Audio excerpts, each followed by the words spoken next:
Hola, bienvenidos a un repaso más de la lección de escuela sabática, la lección número 11 titulada Anhelo de más. Durante esta semana el autor de la escuela sabática nos llevó a estudiar algunos símbolos que encontramos en el Antiguo Testamento, que tienen su explicación quizás en el Nuevo Testamento, pero sobre todo qué importancia tiene para el cristiano actual. Siempre en la Biblia vamos a encontrar símbolos, a veces señalados por palabras, pero los símbolos que estudiamos esta semana son hechos que sucedieron en el Antiguo Testamento y quizás también en el Nuevo Testamento, y algunos de ellos tienen una trascendencia muy grande en nuestra vida. A veces nosotros cuando estudiamos la palabra de Dios la tomamos de manera superficial y no nos damos cuenta que hay mucha profundidad en cada uno de los eventos que se narraron, porque el Señor no hace nada al azar. Cada una de las cosas que están narradas en la Biblia, cada uno de los eventos que sucedieron, tiene una o dos o tres aplicaciones incluso, que pueden ser muy importantes en momentos cruciales de nuestra vida. Y es por esto que durante esta semana vimos algunos de ellos, por ejemplo, los símbolos del bautismo, los símbolos de la redención y los símbolos del descanso. Pero para poder estudiarlo bien, vamos a ir paso por paso. Acompáñenme al primer versículo. Este lo encontramos en el libro de Primera de Corintios, capítulo 10, versículo 2. Y todos en Moisés fueron bautizados en la nube y en el mar. Un símbolo es un ejemplo que nos ayuda a comprender otra cosa. ¿Okay? El relato de Éxodo de Israel está repleto de símbolos que nos ayudan a comprender verdades espirituales. El versículo que vamos a leer en el Primera de Corintios hace una referencia al Éxodo, precisamente a la salida del pueblo de Israel de Egipto y su cruce por el Mar Rojo. El autor de Corintios equivale esa salida a un bautizo, porque dice que todos fueron bautizados en la nube y en el mar. Aquí les voy a poner una tabla comparativa para que podamos entender mejor esto. ¿Cuál es el símbolo? Al cruzar el Mar Rojo, Israel dejaba la esclavitud de Egipto y entraban bajo la nube en una nueva vida de libertad. La realidad de ese símbolo es: en el bautismo dejamos la vida de esclavitud bajo el pecado y entramos en una nueva vida en Cristo. Romanos 6, 4, 11. Dios le proveyó de maná para alimentarse. En la realidad, Jesús es el pan de vida. Juan 6, 48. Bebieron agua salida de la roca y Jesús es el agua viva. Juan 4, 10. Como podemos ver, los eventos que sucedieron en el Antiguo Testamento referente a la salida de pueblo de Israel de Egipto tienen una relevancia actualmente. Nosotros necesitamos entender que el Señor está preocupado por su humanidad, que el Señor siempre va a tener un pueblo fiel y para eso lo va a proteger y le va a enviar la oportunidad de encontrar la salvación y la redención. A través de todos los eventos que estuvieron a cargo de Moisés en la salida de Egipto, nosotros encontramos una referencia a nuestra actualidad. Necesitamos encontrar paz y descanso solamente en Cristo. El bautismo que el Señor ha señalado en su palabra es importante para nuestra vida. Nos asegura la salvación. El bautismo nos permite entrar en una nueva realidad, una realidad trascendente, porque aceptamos que las cosas celestiales son importantes en mi vida, que las cosas celestiales, las cuales el Señor está destinada para mí, ahora son una realidad. No solamente son símbolos, ahora son realidades en mi vida. Si yo me he bautizado, he aceptado las verdades eternas de que Cristo me ha redimido de mi pecado y me da la oportunidad de una vida eterna. Me limpia de mi pecado, me provee para que yo pueda tener la seguridad de la salvación.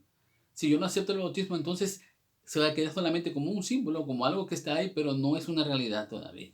Para el pueblo de Israel, salir de Egipto y ver cómo las aguas del Mar Rojo se abrían, significó para ellos algo trascendental, porque se estaban encontrando con ese Dios todopoderoso que los protegería a partir de ahí durante toda su existencia. Entonces nosotros tenemos que aceptar también la existencia de Dios en nuestra vida, y esto nos da la seguridad de la salvación a través de Cristo Jesús, que viene siendo la realidad actual para nosotros. Yo sé que es muy difícil aceptar la verdad del bautismo, yo sé que es muy difícil aceptar cambiar de vida. Solamente los valientes lo hacen, solamente aquellos que han comprendido que tener una relación con Dios es indispensable. En este mundo tan ajetrado, te parece que hemos olvidado la importancia de por qué estamos aquí. Estamos aquí porque somos hechos a imagen de Dios, para reflejar la gloria de Dios. Y el lugar hacia donde vamos no es esta tierra. El lugar hacia donde vamos es una tierra prometida, una tierra que fluye leche y miel, pero ahora sí, una realidad, porque será la Canaán celestial. Vamos al siguiente símbolo, por favor. Acompáñame al siguiente versículo. Lo encontramos en Juan capítulo 1, versículo 36. Y mirando a Jesús que andaba por ahí, he aquí el Cordero de Dios. Estas palabras son palabras de Juan el Bautista, que cuando vio a Jesús entrar cerca de él, del río Jordán, dijo, este es el Cordero de Dios. ¿Hacia dónde se estaba refiriendo Juan? Pues a los símbolos del Antiguo Testamento ya en el pueblo de Israel, con cada uno de los eventos que se celebraban, de los ritos que se celebraban en el santuario, ejemplificaba o era un símbolo de lo que Jesús haría por nosotros. Vamos a poner una tabla también para que podamos entenderlo mejor. ¿Cuál era el símbolo? El oferente coloca sus manos sobre el cordero. La realidad, nosotros confesamos nuestros pecados a Jesús. El símbolo, el oferente de huella al animal. En realidad, reconocemos que Jesús murió por nuestros pecados. El símbolo, el sacerdote pone sangre sobre los cuernos del altar y derrama el resto. La realidad, la sangre que Jesús derramó en la cruz tiene poder para redimirnos. El símbolo, se quema la grosura sobre el altar. La realidad, rendimos nuestra vida a Jesús. El sacerdote hace expiación por el pecado y en la realidad Jesús expía el pecado. ¿Qué lecciones aprendemos de todos los ritos que están señalados en el libro de Levíticos 4, 32 a 35 y que Juan dice que son símbolos de Jesús? Pues precisamente, imagínense al israelita llevando al cordero inocente, que no había hecho nada, era sin mancha, era puro, para poder colocar sus manos encima de él, pasar simbólicamente sus pecados a ese cordero inocente y encima agarrar un cuchillo y degollarlo. Esa forma de interactuar del hombre con el cordero que representaba precisamente a Jesús era algo que quedaba clavado en la mente de israelita. Durante muchos siglos lo siguieron realizando como una preparación para encontrarse con él, verla con la realidad que era Cristo Jesús, que vendría a esta tierra y que sería muerto por nuestros pecados. Estas realidades son confusas para el ser humano. ¿Por qué? Porque no se conocen. La gente sabe que Cristo Jesús vino en esta tierra, vino a esta tierra y murió por nuestros pecados. Pero todo lo que conllevaba eso para el pueblo de Israel era una realidad. Porque llevar al cordero, sacrificarlo, derramar su sangre, representaba una serie de pasos muy específicos, una serie de pasos que llevaban varios tiempos para que se realizara y además varios elementos que participaban ahí en el caso de los sacerdotes. Entonces Jesús es nuestra realidad al morir por nosotros y esos símbolos del Antiguo Testamento se convierten ahora en la figura de Cristo Jesús. Juan el Bautista lo sabía, pero lo reconoció como el Cordero de Dios que quita el pecado del mundo. Qué increíble es que hemos olvidado la importancia del sacrificio de Cristo Jesús. Si nosotros tuviéramos que hacer esto otra vez, llevar un animal todos los días para perdonar nuestros pecados, esa realidad pareciera que se despertaría, ¿verdad? Pero el Señor dijo que ya no era necesario matar animales. Con aceptar por fe el sacrificio de Jesús era suficiente. La pregunta es, ¿estás aceptando por fe diariamente el sacrificio de Jesús? ¿Estás aceptando diariamente que Él murió por ti, que Él te ha perdonado, que su sangre te ha lavado de tu pecado?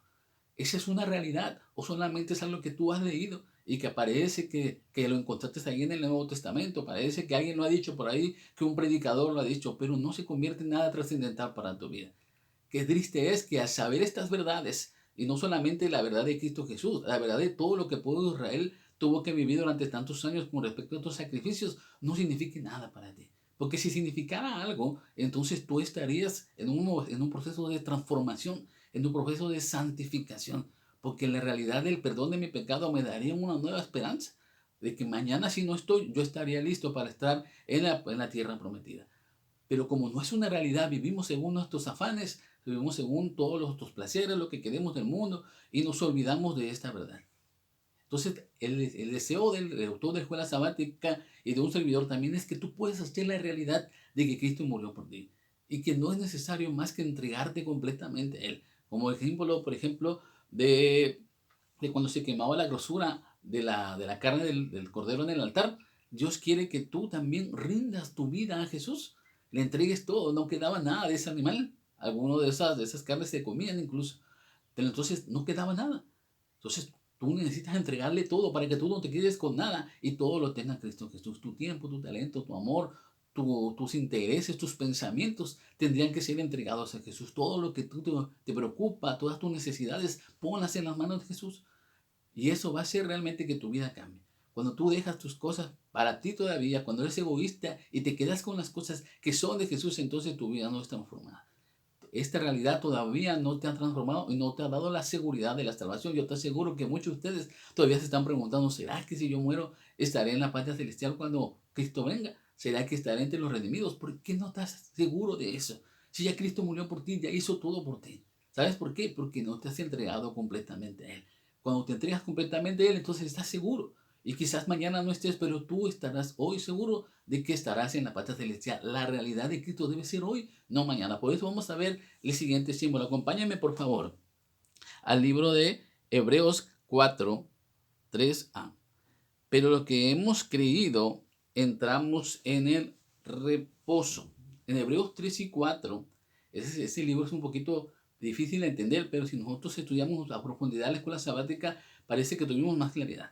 Pablo entra de lleno en el tema del descanso usando símbolos tomados del Antiguo Testamento. Dios prometió un descanso para Israel cuando poseyeran la tierra de Canaán. Sin embargo, solo pudieron entrar en ese reposo los que creyeron y perseveraron. Para descansar en Cristo, entonces debemos confiar plenamente en sus promesas, creerlas completamente y perseverar cada día en nuestra comunión con Él. ¿Dónde se encuentran estas promesas? ¿Cómo puedes creer en ella? ¿Y de qué manera debo de perseverar? Tenemos que leer la palabra de Dios con fe, que las promesas que el Señor le dio al pueblo de Israel, de que les otorgaría un descanso cuando entraran a la Canaán celestial, fue para todos, ¿ok? La esperanza fue para todos. ¿Quiénes lo aceptaron? Los que entendieron que Dios les había entregado esa tierra. Aquellos que no anhelaban esa tierra, aquellos que estaban olvidados y que querían solamente las cosas materiales, no entraron en descanso. Eso es muy importante porque la verdad de Cristo es para todo el mundo. Cristo está entregado por todos. Lo creas o no, lo quieras o no, lo aceptes o no, Cristo murió por ti. En ese sentido, entonces, el Señor quiere que tú lo aceptes, pero no todos lo van a aceptar. Esa es una realidad presente. Eso es una verdad. El mundo, la mayoría, va a rechazar a Jesús. Podemos hablar del cristianismo de labios para afuera, pero de un corazón transformado, contrito, sabiendo que la realidad de Cristo es una verdad en mi vida, no está presente en casi todos los cristianos. Esa es una realidad y en el tiempo del fin se va a ver mucho más evidente esta verdad. Sin embargo, el Señor promete un descanso verdadero a aquel al que acepta a Cristo. Y déjame decirte que esta es verdad. Cuando tú aceptas a Cristo y empiezas a confiar en su palabra, que sus promesas que están en su palabra, entonces esas promesas cada día se convierten en una realidad. El Señor dice, caerán a tu lado 1000, 10.000 a ti diestra y a ti no caerá. Entonces tú te sientes bien porque sabes que a pesar de las circunstancias Dios te va a prosperar. Dios dice que va a guardar tu entrada y tu salida desde ahora para siempre. Y esa verdad, esa promesa se convierte en una realidad. Porque confías en Cristo Jesús. Porque crees en Él. Porque tienes una relación con Él. Confiar en Jesús es confiar en sus promesas. No confiar en Jesús es no confiar en sus promesas. Así de fácil y sencillo. Entonces, estás confiando en Jesús, en lo que Él te ha prometido. Aunque Él también te está exigiendo, ¿verdad? Que tú le entregues todo. Entonces, el Señor quiere que tú tengas esa relación con Él. Y Él promete darte un descanso verdadero. Un descanso que no se te va a olvidar al siguiente año. Un descanso que va a permanecer en tu vida. Las personas que han encontrado esa relación con Cristo viven felices, viven plenas, viven con todo lo que el Señor les ha otorgado y saben que cada una de las cosas que reciben es una bendición. Y una bendición a veces que sobreabunda, porque el Señor le va a entregar a sus hijos más de lo que necesitan. Entonces nosotros tenemos que confiar, como dicen Hebreos, que hemos creído en Él y eso nos va a dar la seguridad de entrar en su reposo. Si nosotros no creemos, entonces por más que leamos la Biblia 1.000 veces, nunca vamos a encontrar reposo.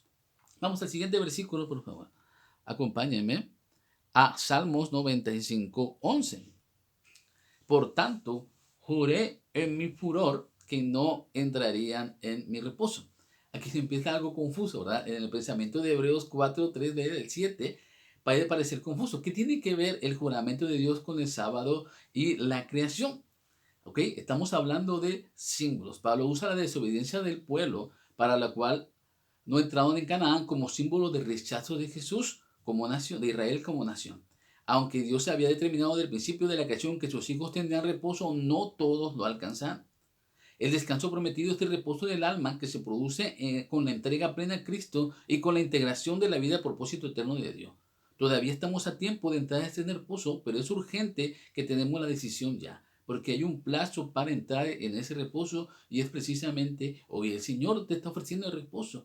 Sin embargo, no va a obligarte a aceptarlo. No va a obligarte a aceptarlo a Él.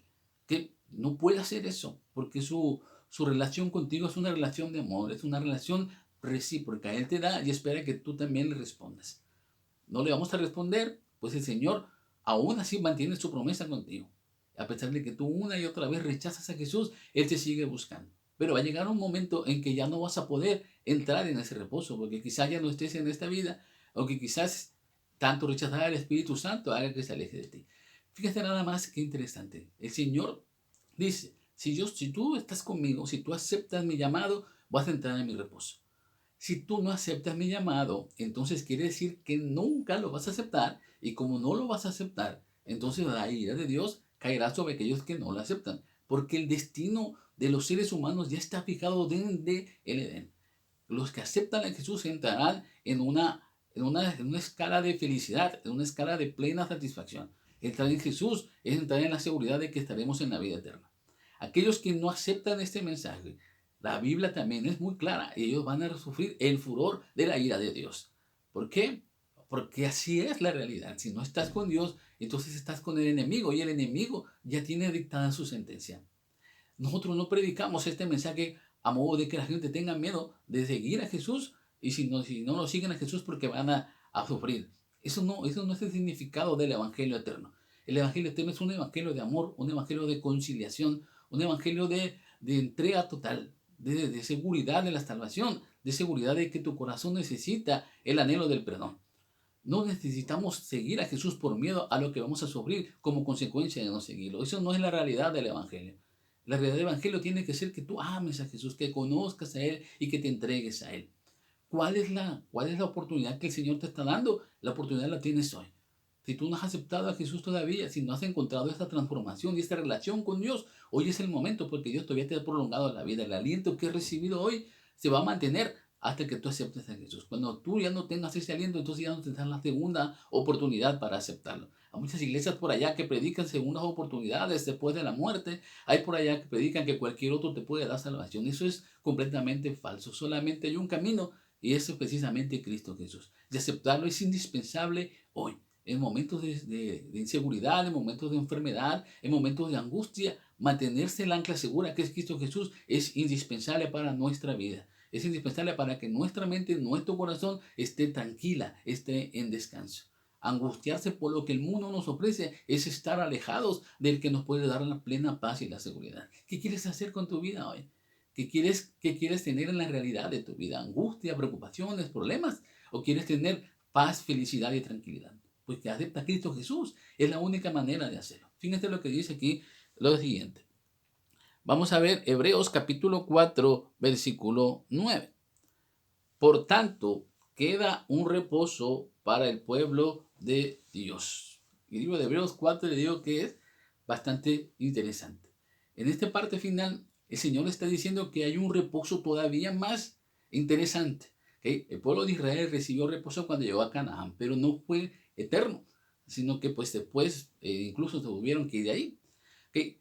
Ahora el Señor dice, hay un reposo todavía más interesante. Un reposo que todavía no lo he entregado, pero que está destinado para aquellos que sean fieles a mí. Y ese es el descanso del futuro. ¿Okay? Hay un reposo futuro vinculado con la Canaán celestial y sobre todo con el sábado. ¿Por qué hacemos hincapié en el sábado? En el libro de Hebreos se puede interpretar como una explicación de por qué debemos de guardar el sábado. Sin embargo, el Señor no tenía en mente esas palabras cuando se las dio al autor de Hebreos. Lo que está hablando ahí es que el sábado es un símbolo de un descanso terrenal que equipara a un descanso celestial. ¿Por qué? Porque el sábado no hacemos nada, no tenemos afanes, no tenemos deberes, no tenemos preocupaciones, estamos entregados completamente a la adoración, estamos completamente entregados a difundir el mensaje, nuestra mente, nuestros esfuerzos, nuestros talentos están enfocados en adorar a Dios y reconocerlo como Creador y Redentor. ¿Te imaginas un sábado eterno? O sea, todos los días hacer lo mismo, estar con nuestro Creador, estar con nuestro Redentor, sentirnos satisfechos de poder encontrarnos cara a cara con nuestro Dios. Ese es el plan que Dios tiene para este descanso sabático eterno. Que ese símbolo de este sábado que tú tienes hoy sea también una realidad, pero para toda tu vida, hasta la eternidad. Eso es el que el Señor quiere para nosotros. Y hay un futuro que está destinado para el ser humano. Y el símbolo del sábado se va a amplificar cuando estemos en la Canaán celestial. Fíjense lo que dice nuestra helada vocación. Dice, la mejor preparación que podéis tener para la segunda venida de Cristo y por tanto para la entrada de la Canaán celestial es descansar con fe firme en la gran salvación que nos trajo en su primera venida. Debéis creer en Cristo como en un Salvador personal. Cristo es el que nos va a dar el significado especial de nuestro descanso sabático. Si tú estás concentrado en Cristo Jesús en este sábado, te aseguro que encontrarás el reposo verdadero. Porque cuando tú te preparas cada día, cada sábado te preparas para encontrarte con tu Redentor, estás asegurando en tu mente y en tu corazón el deseo de descansar con Él por la eternidad. No puedes vivir con alguien a quien no amas. No puedes estar con alguien a quien no conoces y estar atado a Él durante toda la eternidad. Necesitas tener una relación muy firme de entrega total a Él. Por eso que el Señor nos está dando la oportunidad de cada sábado encontrarnos cara a cara con Él, de encontrarnos con ese que nos da el descanso eterno y que nos dará la seguridad de la salvación. Mucho de lo que estudiamos esta semana nos ayudó a entender esa importancia de Jesús en nuestra vida y el símbolo del sábado también. Los dejo con este pensamiento de Elena G. White, que en el libro A fin de conocernos del 5 de junio. Seremos salvados eternamente cuando entremos por las puertas de la ciudad. Entonces podremos regocijarnos de que somos salvados, eternamente salvados. Pero hasta entonces necesitamos prestar oídos a la admonición del apóstol en Hebreos 4.1. Tener un conocimiento de Canaán, cantar los himnos de Canaán, regocijarse en la perspectiva de entrar en Canaán. No llevó a los hijos de Israel hasta las viñas y olivares de la tierra prometida. Tan solo podían hacer la suya en verdad, ocupándola, cumpliendo con las condiciones, ejerciendo fe viviente en Dios y aferrándose de sus promesas. ¿Quieres encontrar la salvación? ¿Quieres encontrar la vida eterna? Quizás mañana no estés. Hoy estás preparado para ir a la Canaán celestial. Haz esta pregunta personal. Hoy estás listo para ir al cielo. Hoy estás listo para entregarte completamente a Jesús. Hoy estás listo para verlo cara a cara con tu Salvador. Lo amas tanto como para poder querer vivir con Él por la eternidad. Haz estas preguntas de manera personal. Y si todas son afirmativas, entonces te aseguro que vas por el camino correcto. Y el Señor te dará una recompensa especial por ti. Está en sus promesas, está en su palabra. Nunca te abandonará y estará contigo para siempre. Que el Señor te bendiga en este sábado y que las bendiciones de Él estén siempre contigo. Bendiciones a cada uno de ustedes.